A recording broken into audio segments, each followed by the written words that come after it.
Miyamoto Musashi understood that weakness does not attack during the battle. It waits in the slight delay between thought and action, that brief hesitation before you finally move.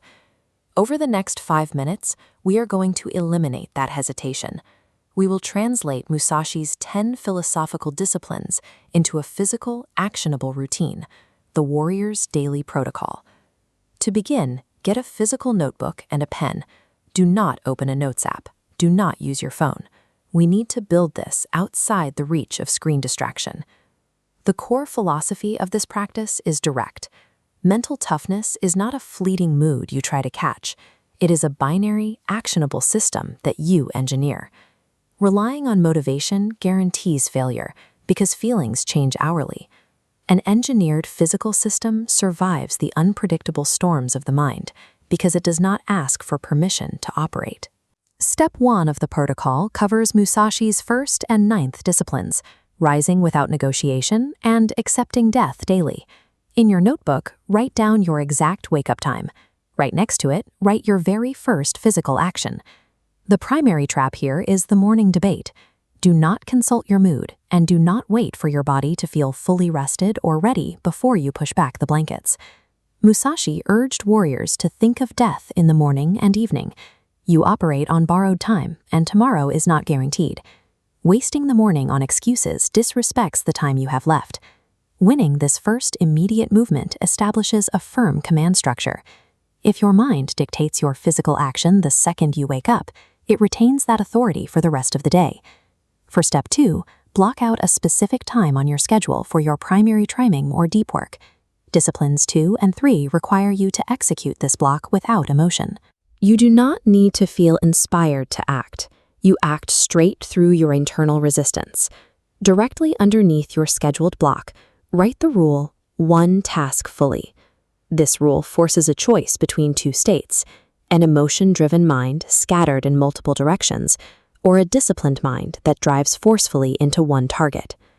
Avoid the modern trap of waiting for ideal conditions.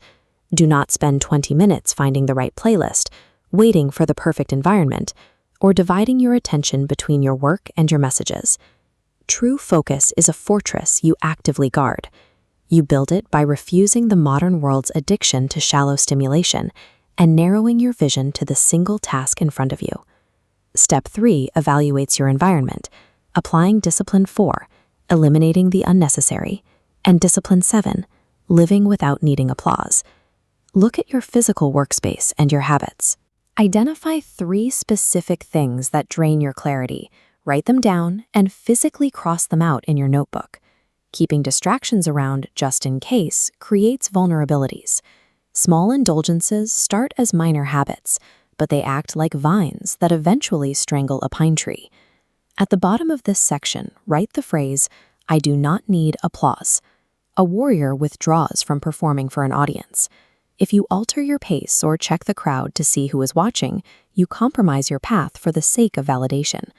Clarity and power appear when you ruthlessly strip away the noise until only the essential remains. The final step outlines your rules for recovery, integrating Musashi's 5th, 8th, and 10th disciplines into your downtime. Write down simple, binary rules for what you eat, how you speak, and when you sleep.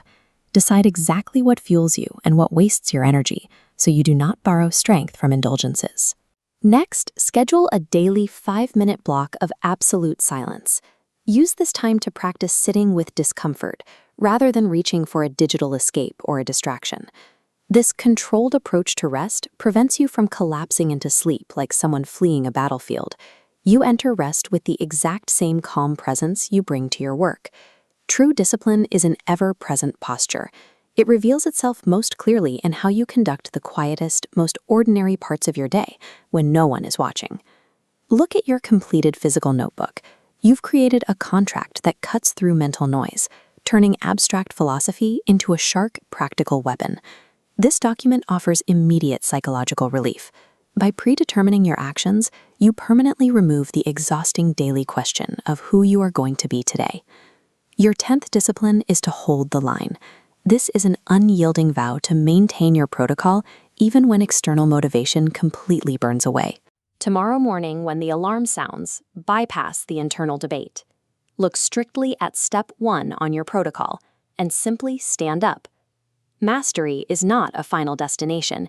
It is the endless, daily refusal to surrender your baseline when everything else begs you to fall.